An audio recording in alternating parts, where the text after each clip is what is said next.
नमस्कार, NMF news पर आप सभी का बहुत स्वागत। मैं हूं आपके साथ अभिषेक पुंडे।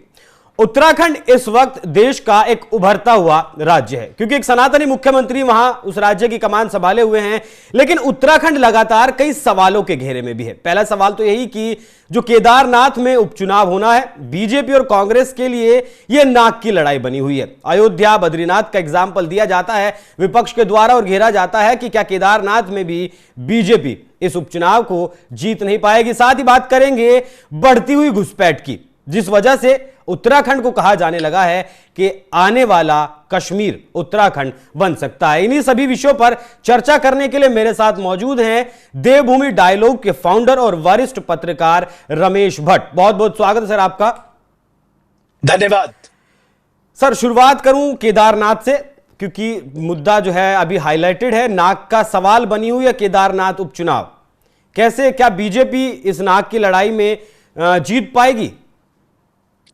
अब कौन जीतेगा ये तो जनता जनार्दन को तय करना है, लेकिन जो सरकार में पार्टी रहती है उसके लिए एक एज तो रहता है।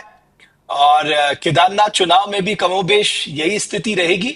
लेकिन मैं अब आज के दिन में देखूंगा तो ये थोड़ा क्लोज कॉन्टेस्ट है, इसको एक तरफा कॉन्टेस्ट नहीं कह सकते हैं। और सबसे बड़ी बात यह है कि इस समय कांग्रेस को अगर आप देखेंगे तो वो यूनाइटेड कांग्रेस है, वो बिखरी हुई कांग्रेस नहीं है।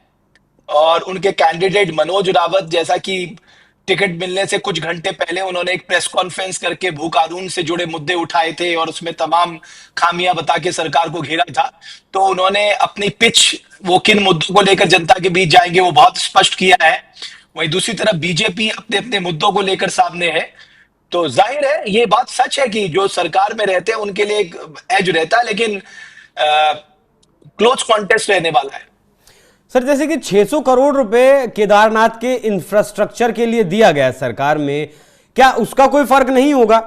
क्या जो मुख्यमंत्री पुष्कर सिंह धामी लगातार इस बात को करते हैं कि हमने केदारनाथ की जो यात्रा है, केदारनाथ के लोगों का जो जीवन है, वो लगातार सुगम बनाने की कोशिश की है।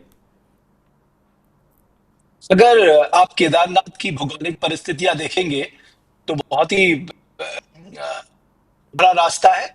और आप ये भी जानते हैं हमारा जो वहां है उनकी जो आजीविका है वो धार्मिक परेडी है, खासकर चारधाम यात्रा को लेकर।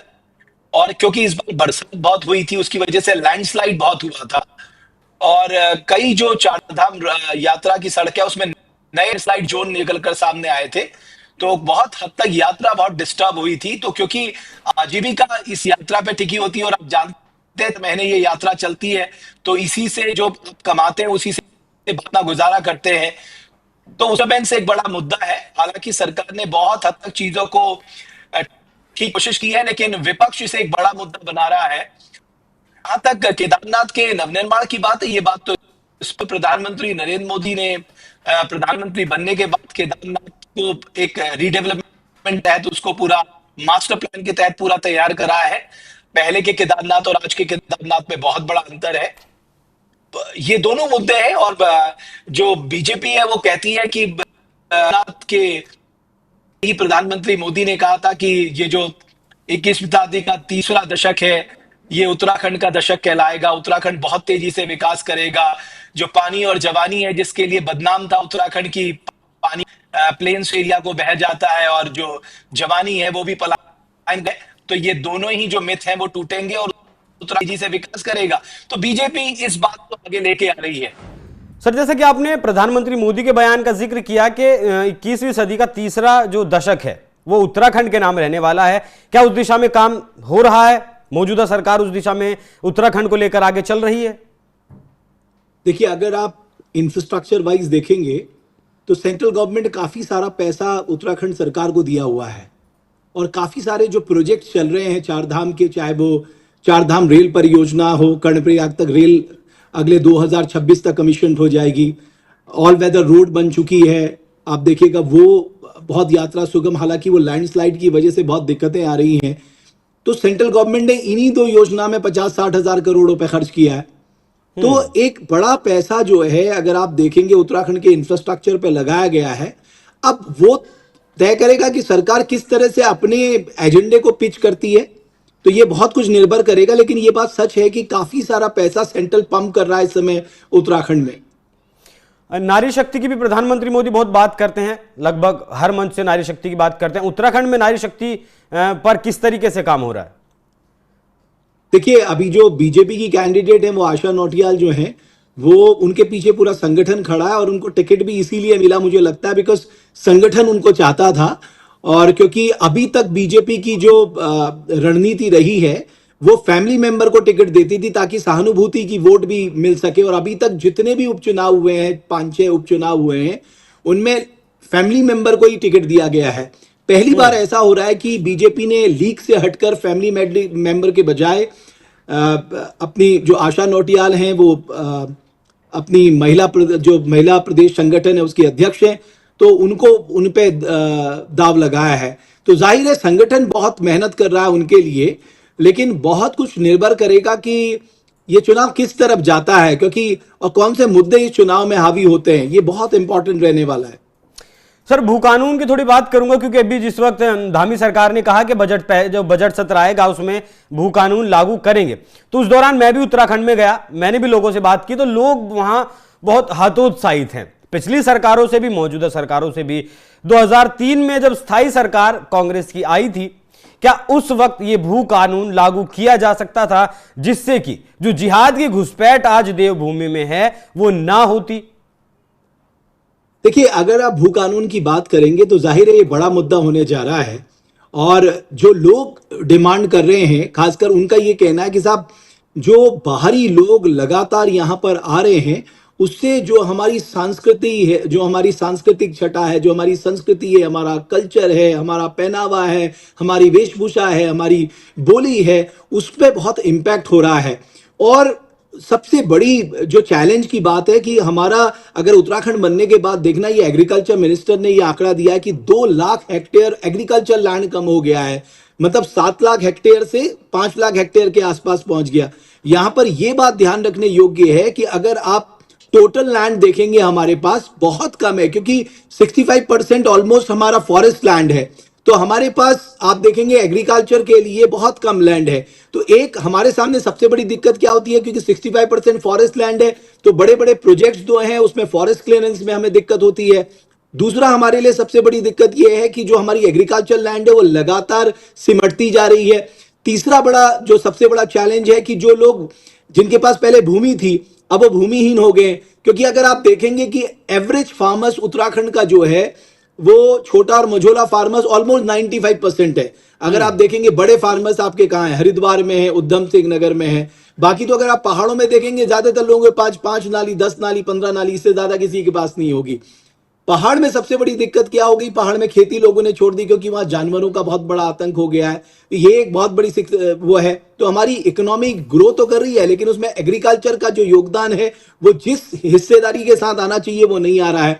तो भू कानून के लिहाज से ये बहुत बड़ा चैलेंज है सरकार के लिए। हालांकि मुख्यमंत्री पुष्कर सिंह धामी ने कहा है कि वो बजट सत्र में एक मजबूत भू कानून लेके आएंगे, लेकिन कांग्रेस बार बार इस मुद्दे को उठा रही है कि साहब आपने जो अमेंडमेंट किए हैं, चाहे वो 2018 में किया हो, चाहे वो 2022 में किया हो, वो जो अमेंडमेंट किए हैं वो राज्य के हित में नहीं है, वो कहीं ना कहीं जो कॉर्पोरेट्स हैं उनको फायदा पहुंचाने के लिए किया गया है। तो जाहिर है ये बयानबाजी इस उपचुनाव में भी देखने को मिलेगी, लेकिन हाँ, उत्तराखंड का जो जनमानस है वो चाहता है कि एक मजबूत भू कानून आए, हिमाचल की तर्ज पे भू कानून में आए, ताकि हमारी संस्कृति, हमारी बोली, हमारी भाषा, हमारी वेशभूषा, हमारी आबो हवा वो बची रहे।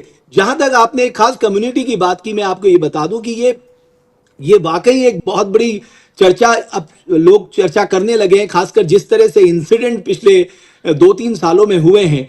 तो जाहिर है आप कॉन्स्टिट्यूशन आपको अलाउ करता है, आप कहीं भी देश में जा सकते हैं, अपना रोजगार आजीविका कर सकते हैं, बट हाँ अब ये चेक करना होगा और उसके लिए बहुत जरूरी है जो इकोनॉमिक स्पेस हमारे लोगों ने दूसरे लोगों के लिए खोल दिया था, उस इकोनॉमिक स्पेस पे अब उन्हें खुद काम करना पड़ेगा, हर तरह के काम को करना पड़ेगा, तभी जाकर जो ये लार्जर डेमोग्राफिक प्रोफाइल जो चेंज हो रहा है, जो जनसांख्यिकी असंतुलन हो रहा है, उससे इस राज्य को बचाया जा सकता है। सर, जितना मैंने उत्तराखंड के लोगों के नब्ज को पकड़ा, जितने दिन मैं रहा उत्तराखंड में, 4-5 दिन मैंने लोगों से बात की, तो उन्हें कॉरपोरेट उत्तराखंड में आता है उससे दिक्कत नहीं है। वाकई में जितने लोगों से मैंने बात की उनका कहना है कि अगर कॉरपोरेट यहां आता है तो यहां लोगों को आजीविका मिलेगी, पलायन नहीं करना पड़ेगा, कहीं बाहर उत्तराखंड से लोगों को नहीं जाना पड़ेगा। लेकिन जो लोग 50-50 गज खरीद कर इस राज्य की डेमोग्राफी लगातार बदल रहे हैं, हमें समस्या उन लोगों से है। सरकार उन लोगों पर जो है ज्यादा सख्ती के साथ शिकंजा कसे। अब उसके लिए तो बहुत जरूरी है ना, अभी हमारे पास जो प्रेजेंट जो ZRR एक्ट है उसके तहत आप यहां पर 250 वर्ग मीटर जमीन खरीद सकते हैं, और शहरी इलाकों में यानी जो अर्बन लोकल बॉडीज है उसमें अनलिमिटेड खरीद सकते हैं। तो ये जो 250 वर्ग मीटर है उसमें भी मैं आपको बड़ी दिलचस्प बात बताऊं कि आप एक परिवार, जो परिवार की परिभाषा है वो है पति पत्नी और उनपे जो जिन बच्चों का दारोमदार है, बट लोगों ने बड़ी स्मार्टली यहां पर जमीनें खरीदी हैं। मान लीजिए एक 250 वर्ग का मीटर पति ने खरीद लिया, 250 वर्ग मीटर पत्नी ने खरीद लिया, और 250 वर्ग मीटर पत्नी ने वहां पर डॉटर ऑफ अपने फादर के नाम से अलग ले लिया। तो इस तरह से लोगों ने अपना लैंड बैंक इकट्ठा कर लिया। यानी आपने कानून तो बनाया 250 वर्ग मीटर का, लेकिन लोगों ने उस लूप होल्स का फायदा उठाया। अब सरकार ये कह रही है कि साहब अगर इस कानून का अगर उल्लंघन हुआ है तो हम जिन लोगों ने उल्लंघन किया है और जिन जमीनों के मामले में उल्लंघन हुआ है वो सरकार में निहित हो जाएगी। हालांकि ये एक बहुत पेचीदा विषय है, जो एक डिबेटेबल इशू है, लीगल इशू है, जिसपे लंबी चर्चा होगी और इतना आसान भी नहीं होगा। लेकिन अभी जो सबसे बड़ा चैलेंज बीजेपी के लिए ये है कि उसे हर हाल में ये केदारनाथ उपचुनाव जीतना होगा, क्योंकि ये केदारनाथ उपचुनाव जो है, अगर आप पिछले 2 चुनाव की बात करें, 2 बाई इलेक्शन की बात करें, उन बाई इलेक्शनों में एक बड़ी साधारण बात थी कि वो दोनों कांग्रेस की सीटें थी। एक बीएसपी की सीट थी और बद्रीनाथ कांग्रेस की सीट थी, क्योंकि कांग्रेस के जो मिस्टर भंडारी हैं उन्होंने एन वक्त में लोकसभा चुनाव से पहले बीजेपी का दामन थाम लिया था। एक और टेक्निकल बात मैं यहां पर बताऊंगा कि बद्रीनाथ का जो उपचुनाव हुआ था उसमें एक तरह से मैंडेट मैं कहूंगा बीजेपी के खिलाफ नहीं था, वो मैंडेट वो पर्टिकुलर मिस्टर भंडारी के खिलाफ था, क्योंकि लोगों ने दल बदल को एक तरह से सिरे से नकार दिया और वो गुस्सा जो था वो उस कैंडिडेट पे निकला जिसे बीजेपी ने भरोसा जताया।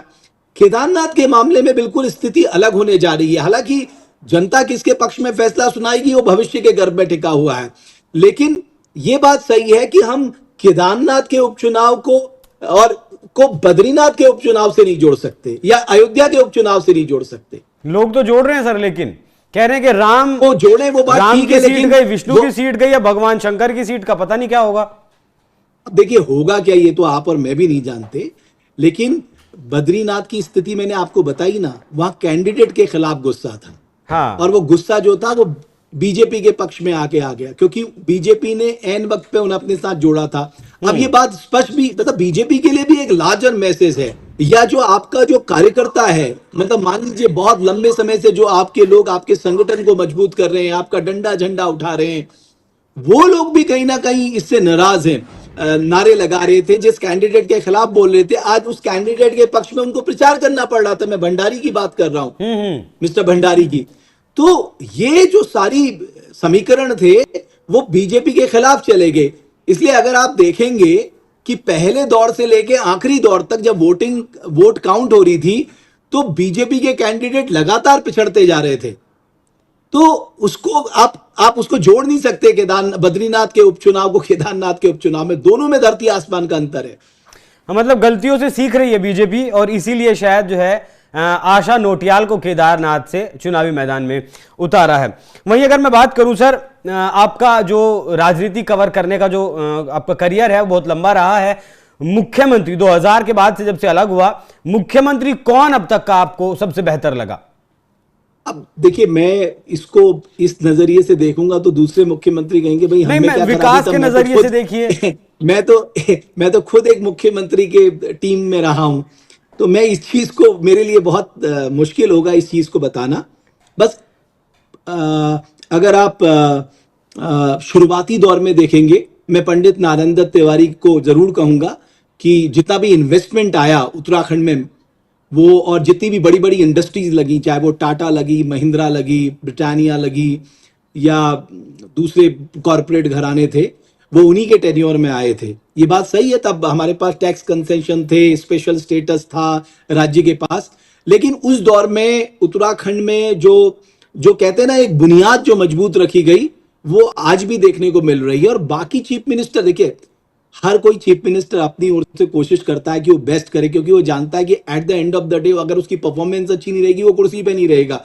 और बीजेपी में तो ये बड़ा स्पष्ट है, अगर बीजेपी को ये लगता है कि साहब ये हमें चुनाव नहीं जिता सकता, उनके लिए ये जो इलेक्शन अर्थमेटिक बहुत मायने रखता है, तो ये बहुत जरूरी है। लेकिन हाँ, अभी बहुत काम करना है साहब उत्तराखंड में। अगर उत्तराखंड को अगर आप इस लिहाज से देखेंगे कि उत्तराखंड के 3 डिस्ट्रिक्ट तो आपके इकोनॉमिक ड्राइवर हैं, जैसे आपका उधम सिंह नगर है, आपका देहरादून है, आपका हरिद्वार है।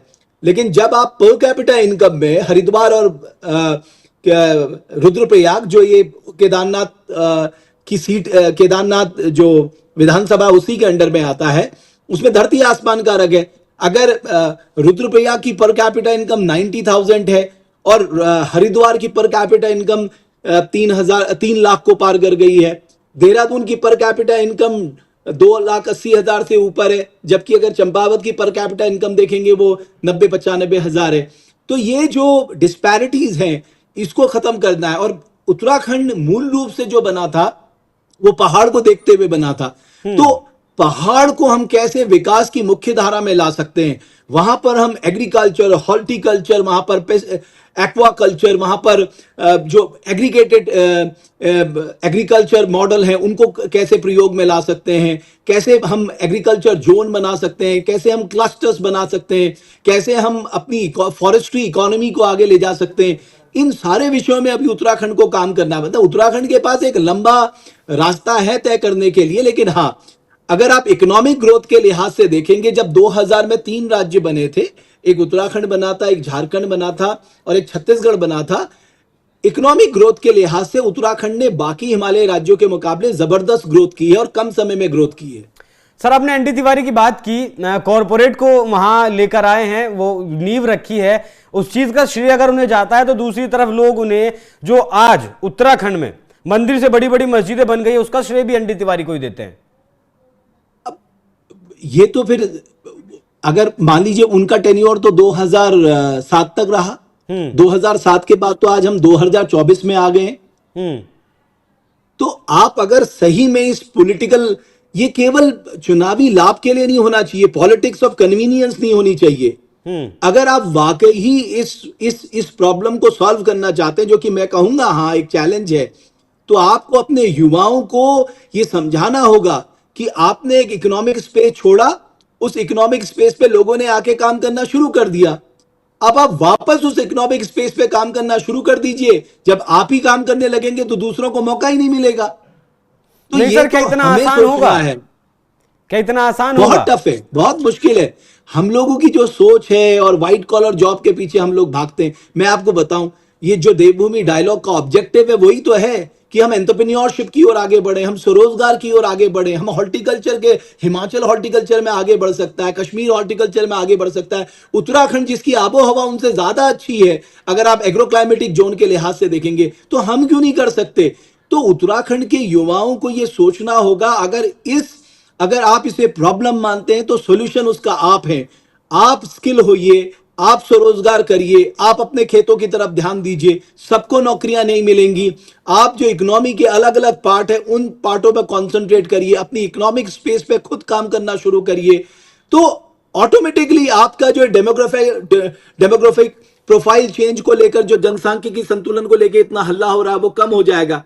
अब हो क्या रहा है, ये तो पॉलिटिकल ऑफ कन्वीनियंस है साहब, कि मुझे ये सूट करता है इसलिए मैंने ये भाषण दे दिया, लेकिन ये रियल प्रॉब्लम है और इसका रियल सॉल्यूशन हम लोगों के पास है। और हम लोग इस सॉल्यूशन को कैसे लेके आते हैं? क्या उत्तराखंड का युवा बहुत मैच्योरिटी के साथ इस बात को एक्सेप्ट करता है? बिकॉज हमारी कमी के चलते ये सब घटना, ये सब प्रॉब्लम्स खड़ी हो रही हैं। अगर हम सब मिलकर इन क्षेत्रों में काम करेंगे तो मुझे लगता है कि ये प्रॉब्लम ऐसे ही सॉल्व होगी।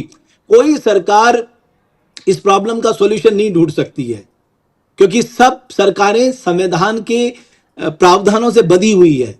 लेकिन एज ए इंडिविजुअल हम लोग ये सोच सकते हैं कि हम अपने उत्तराखंड को आने वाले खतरे से कैसे बढ़ा सकते हैं। उसका एक और चैलेंज है साहब, हमारा जो उत्तराखंड है उसके कुछ डिस्ट्रिक्ट जो हैं वो चाइना और नेपाल से जुड़े हैं। अगर हमारे बॉर्डर गांव खाली हो गए तो हमारा क्या होगा?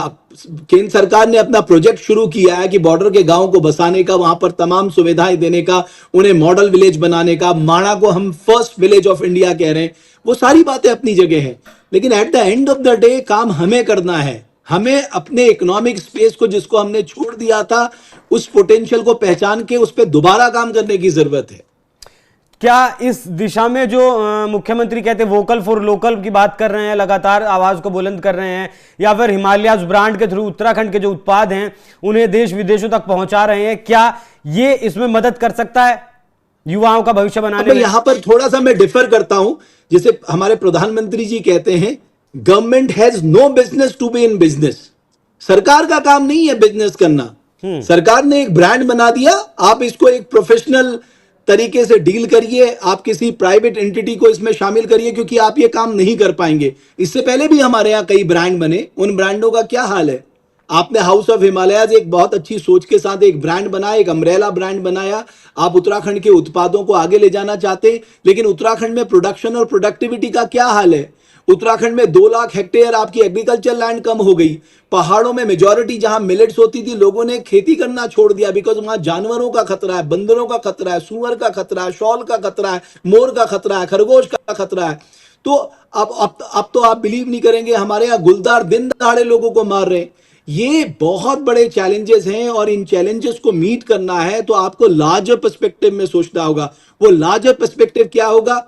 आप अपनी खेती को कैसे बचाएंगे, आप अपने खेती में युवाओं को कैसे मोड़ेंगे, कैसे अपनी खेती को प्रॉफिटेबल बनाएंगे, आप अपनी एग्रो इंडस्ट्री को कैसे आगे बढ़ाएंगे, आप अपने फॉरेस्ट जो 65% ऑफ लैंड है उससे अपनी इकोनॉमी को कैसे जोड़ेंगे, आप अपने टूरिज्म को आने वाले समय में कैसे ऊंचाइयों तक लेके जाएंगे, आप अपने तीर्थाटन से ज्यादा लोगों की आजीविका बने, ज्यादा कैपिटल फॉर्मेशन हो, उसको कैसे करेंगे।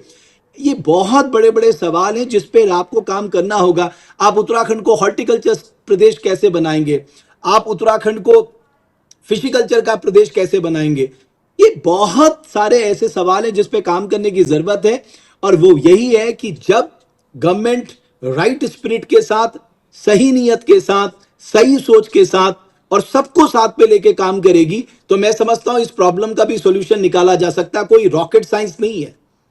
मतलब जितना मैंने आपको सुना उससे मैं ये मान लूं कि सरकार जमीन पर काम नहीं कर पा रही है, योजनाएं दे रही है, देखिए ऐलान कर रही है। देखिए जैसे मैं गांव में घूमता हूं, जैसे हम एप्पल मिशन की बात करें, अच्छा काम हुआ है एप्पल मिशन में, लोग नए नए बाग लगा रहे हैं, लेकिन मैं ये देखता हूं मेजॉरिटी ऑफ लोगों ने स्मार्ट खेल खेला। सब्सिडी के लिए 4 परिवारों ने एक ही बाग लगाया, सब्सिडी ले ली और कुछ किया ही नहीं। इस तरह के बहुत सारी प्रॉब्लम्स हैं। तो अगर देखिए, जब तक आप लोगों को जोड़ेंगे नहीं, जब तक आप लोगों को अब उसकी जमीन की कीमत समझाएंगे नहीं। जैसे मैं आपको एक एग्जांपल देता हूं, हमारे यहाँ होम स्टे पे बहुत शानदार काम हो रहा है। बहुत सारे लोग जो युवा हैं वो होम स्टे बना रहे हैं और बहुत अच्छे होम स्टे बना रहे हैं, और उन्होंने लोकल इकोनॉमी को उन होम स्टे से जोड़ा है। जैसे मान लीजिए कहीं से दूध ले लिया, कहीं से सब्जियां ले ली, कहीं से कुछ दालें ले ली, इस तरह से उस होम स्टे को चला रहे हैं, और लोगों के अनुभव भी बहुत अच्छे हैं होम स्टे को लेकर। लेकिन अब हम इनको प्रोफेशनल तरीके से कैसे रन कर सकते हैं, इसको कॉर्पोरेट तरीके से कैसे रन कर सकते हैं, इसमें ज्यादा प्रोफेशनलिज्म कैसे ला सकते हैं, ये तो सरकार को देना होगा। वो प्रॉपर ट्रेंड हो, वहां पर प्रॉपर सफाई हो, इन सारे विषयों पे काम करना होगा। सिर्फ ये नहीं कि हमने होम स्टे 5000 बना दिए, ये हमारे लिए उपलब्धि नहीं है, लेकिन उन होम स्टे में जो लोग रह रहे हैं वो बाकी राज्यों में जाकर ये एग्जाम्पल दें कि हाँ, हम उत्तराखंड के होम स्टे में गए थे और हमारे जो 4 दिन बीते वो आनंद के बीते। ये इमेज हमें उत्तराखंड की देनी है, तो इसके लिए सबको मिलकर काम करना होगा। सर, भू कानून से क्या स्थिति में सुधार आएगा? यही जो आपने समस्याएं गिनवाई हैं। देखिए, मैं हमेशा मैं एक बात बड़ी स्पष्ट कहना चाहता हूं, हमारे देश में कानूनों की कमी नहीं है। हमारे देश में जो प्रॉब्लम है वो है इम्प्लीमेंटेशन, क्रियान्वयन। हमारे यहां क्रियान्वयन में सबसे ज्यादा दिक्कत है। मैं आपको एक एग्जांपल देता हूं। देखो, मैं लोकसभा टीवी में था, तो वहां पर हर दिन डिस्कशन होता था, तो केंद्र सरकार की ओर से एक जवाब आता था कि साहब, हमने इतना पैसा राज्य सरकार को दे दिया है, उसको इंप्लीमेंट करना राज्य सरकार की जिम्मेदारी है। प्राइम मिनिस्टर मोदी ने जो सबसे अच्छा काम किया, उन्होंने डीबीटी लागू कराई। हालांकि डीबीटी में मनमोहन सिंह शुरुआत से काम कर रहे थे, बट वो उस स्पिरिट से उसको लागू नहीं करा पाए। इन्होंने डीबीटी लागू कर दी, है ना, और उसको आपके अकाउंट से जोड़ दिया, आपके बैंक से जोड़ दिया, आपके पास मैसेज आ जाता है, डायरेक्ट बेनिफिट ट्रांसफर आपके पास आ रहा है। अब आप देखिए, अगर किसानों को सम्मान निधि मिल रही है, सीधे उनके बैंक अकाउंट में आ रही है। सब्सिडी अगर मिल रही है तो सीधे आपके बैंक अकाउंट में आ रही है। तो ये जो बिचौलिए लोग थे, मैं आपको एक इंटरेस्टिंग आंकड़ा बताता हूं। आप सोचिए, केंद्र सरकार को राज्यों के पास, मतलब लाभार्थी के पास 1 रुपया भेजने में उसके पीछे 1.5 रुपए खर्च करने पड़ते थे, तब वो 1 रुपया लाभार्थी के पास पहुंचता था। आज वो 1.5 रुपया भी बच रहा है और वो 1 रुपया सीधे लाभार्थी के खाते में जा रहा है। तो ये जो इंप्लीमेंटेशन है ना, ये बहुत इंपॉर्टेंट है। यही इंप्लीमेंटेशन इसी स्पिरिट के साथ, इसी सोच के साथ, इसी नीयत के साथ जब तक आप नहीं करेंगे, तब तक आप जो कहते हैं ना, एक्चुअली हमारा फोकस आउटले में होता है कि साहब यहां भी ज्यादा पैसा दो, यहां भी ज्यादा पैसा दो। लेकिन अब सही समय आ गया कि आप आउटले के साथ साथ आउटकम पे चर्चा करिए कि आउटकम क्या निकल के आया। तो हमारी राज्य सरकारों को भी सोचना होगा कि आप इतना पैसा पंप कर रहे हैं प्रोजेक्ट्स पे, उसका आउटकम क्या आ रहा है। आप रोड्स बना रहे हैं, ब्रिजेस बना रहे हैं, आप अलग अलग इंफ्रास्ट्रक्चर में पैसा लगा रहे हैं, हाउसिंग प्रोजेक्ट्स कर रहे हैं, उनकी क्वालिटी क्या है, इन सब पे काम करने की जरूरत है। ठीक है सर, आखिरी सवाल उत्तराखंड के परिप्रेक्ष्य में भी और देश के परिप्रेक्ष्य में भी, जिस तरीके से आजकल कोई भी पार्टी हो सिलेक्टिव राजनीति की तरफ, वो कहूं तो मतलब सिलेक्टिव राजनीति पर ही उतारू है। जहां वोट बैंक है वहीं वो राजनीति करते हैं, वहीं उसके बयान आते हैं, वहीं वो काम करती है। कितना बड़ा खतरा है देश के लिए? बिल्कुल, हमेशा मैंने देखा सिलेक्टिव राजनीति करते हैं, है ना। जब महंगाई थी तब महंगाई पे रोज 193 पे डिस्कशन होता था, अब महंगाई पे कोई मौन नहीं बोलता। भाई आज भी तो आप मार्केट चले जाइए ना, मार्केट में एक कॉमन मैन के लिए सबसे ज्यादा मुश्किल क्या होती है? जब वो बाजार से राशन खरीदने जाता है, जब वो बाजार से सब्जियां खरीदने जाता है, उसके जीवन में वो महंगाई बहुत इंपैक्ट करती है, इन्फ्लेशन। अब हम क्या करते हैं, महंगाई को ठीक है यार, इकोनॉमिक्स पॉइंट ऑफ व्यू से ठीक है, आपने सीपीआई की बात कर ली, आपने डब्ल्यूपीआई की बात कर ली, wholesale price index, consumer price index. अरे कौन गरीब जान रहा है सीपीआई डब्ल्यूपीआई क्या होता है? उसे ये पता है कि मेरे थाली में कितना पैसा खर्च करने के बाद मेरी आजीविका के लिए भोजन आ रहा है। इस पे कोई बात ही नहीं करता। तो ऐसे कई इश्यूज हैं। आज हम लोग एक और खतरनाक स्थिति, आज हम डेमोग्राफिक प्रोफाइल चेंज की बात कर रहे हैं, बट हम ये क्यों नहीं सोचते कि इसका इंपैक्ट क्या होगा। अभी आपने टाटा मेमोरियल में देखा, कैंसर हॉस्पिटल के बाहर वो कितनी खराब सोच थी। सोचिए कि आप नारा लगाइए तब जाके आपको भोजन मिलेगा। ये चीजें भी अच्छी नहीं है, किसी भी देश के लिए अच्छी नहीं है, और कोई भी इसे एक्सेप्ट नहीं कर सकता। एक और बात मैं और कहना चाहता हूं कि सिलेक्टिव राजनीति आप करिए साहब, पॉलिटिक्स जो होती है वो अपने अपने फायदों के लिए, अपने अपने मुद्दों के साथ होती है, इसमें कोई दिक्कत नहीं है। लेकिन पॉलिटिक्स ऐसी नहीं होनी चाहिए कि जिससे देश का नुकसान हो। अब आजकल क्या पॉलिटिक्स शुरू हो गई, फ्रीबीज की पॉलिटिक्स शुरू हो गई। राज्य जो है कर्ज पे कर्ज ले रहे हैं और लोगों को बांट रहे हैं। अब बड़ी दिलचस्प बात आपको मैं बताऊं, अब ये जो कर्ज ले रहे हैं, जो भी राज्य कर्ज ले रहा है, जो भी गवर्नमेंट कर्ज ले रही है, अरे ये चुकाना तो जनता को ही है ना, उन्हीं के टैक्स के पैसे से जाना है। आप कान को ऐसे पकड़ो या कान घुमा के ऐसे पकड़ो, बात तो बराबर ही है, बोझ तो आप पे ही आना है, फिर ज्यादा आना है बल्कि। तो जनता को यहां भी सोचना पड़ेगा कि साहब ये फ्रीबीज के चक्कर में मत फंसिए। आप बात करिए, आपकी अच्छी स्कूलिंग कौन दे सकता है, अच्छे हॉस्पिटल्स कौन दे सकता है, अच्छे रोड्स कौन दे सकता है, अच्छा एनवायरमेंट कौन दे सकता है, अच्छे विजन के साथ कौन देश को या राज्य को चला सकता है, उन लोगों का सपोर्ट करिए ना।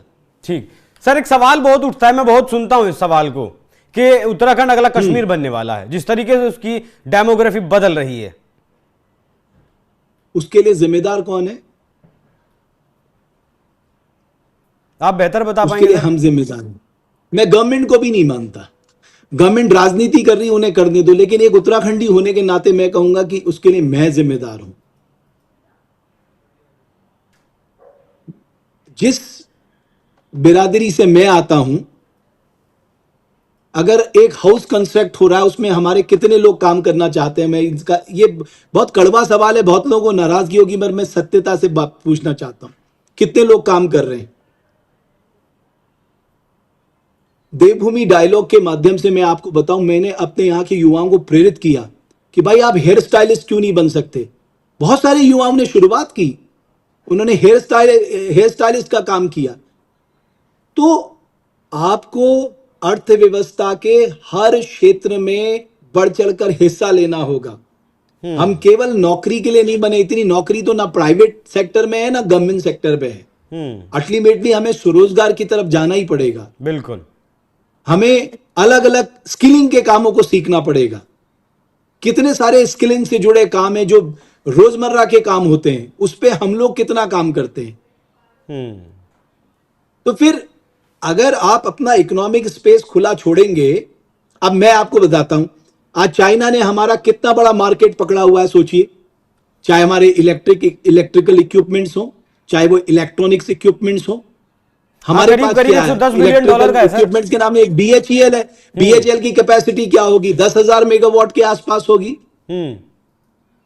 तो फिर चाइना ने हमारा मार्केट ग्रैब कर लिया। अब हम रो रहे हैं साहब, हमारा ट्रेड इम्बैलेंस हो गया है, बैलेंस ऑफ ट्रेड, मतलब एक तरफा चाइना की तरफ है।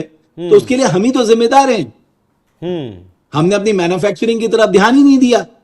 हमने नारे तो दे दिए, national manufacturing policy, make in India, लेकिन हमने उस स्पिरिट के साथ काम कहां किया। मैं मान रहा हूं हो रहा है, मैं ये नहीं कह रहा नहीं हो रहा, बट आज देखिए ना, उनकी जीडीपी में मैन्युफैक्चरिंग का क्या कंट्रीब्यूशन है, आपकी जीडीपी में मैन्युफैक्चरिंग का क्या कंट्रीब्यूशन है। स्टेट्स का भी यही हाल है, कम और बेश सारे स्टेट्स का ये हाल है। तो और केवल सेंटर नहीं, वो कहते हैं ना कि जब तक सारे राज्य मिलकर पूरी स्पिरिट के साथ, लगन के साथ काम नहीं करेंगे, भारत कैसे आगे बढ़ेगा। भाई भारत तो राज्यों का समूह तो है एक। बिल्कुल। अब मुंबई आपकी फाइनेंशियल कैपिटल है, कोई आपकी आईटी कैपिटल है, तो सारे राज्यों को मिलकर जो उनका पोटेंशियल है साहब, मान लीजिए मेरे उत्तराखंड के पहाड़ का पोटेंशियल है हॉर्टिकल्चर। आज हम हॉर्टिकल्चर में किस स्टेज पे खड़े हैं, हम जरा इसका एनालिसिस कर लें तो हमें पता लग जाएगा। तो हमें सारे लोगों को अपने पोटेंशियल पे काम करना होगा। हर किसी का पोटेंशियल अलग अलग है। अब आपका एंकरिंग का पोटेंशियल है, अब आप एंकरिंग कर रहे हैं। तो ऐसे हर क्षेत्र में जिनके पास जो भी विधा है, उस विधा को सीखकर अपनी इकोनॉमी में अपना योगदान देना शुरू करना होगा। तभी जाके जो आप कह रहे हैं उसका सॉल्यूशन हम ढूंढ सकते हैं। लेकिन काम तो सबको करना होगा। और मैं ये फ्रीबीज में आपके मंच से भी कहना चाहता हूं, मैं इसके बिल्कुल पक्ष में नहीं हूं। सर, जिस तरीके से उत्तराखंड के इन मुद्दों पर आपने जिस बारीकी से जानकारी दी, उसके लिए आपका बहुत बहुत धन्यवाद। आपने हमें वक्त दिया। तो दर्शकों, उम्मीद है कि उत्तराखंड के इन विषयों को लेकर, केदारनाथ का विषय हो, घुसपैठ का विषय हो, या फिर सरकार किस तरीके से उत्तराखंड में काम कर रही है, उन सारे विषयों पर हमने सर से हर एक चीज, छोटी से छोटी चीज जानने की कोशिश की, जिसका आपने बेबाकी से जवाब भी दिया। तो चर्चा आपको कैसी लगी, कमेंट कर जरूर बताइएगा। धन्यवाद।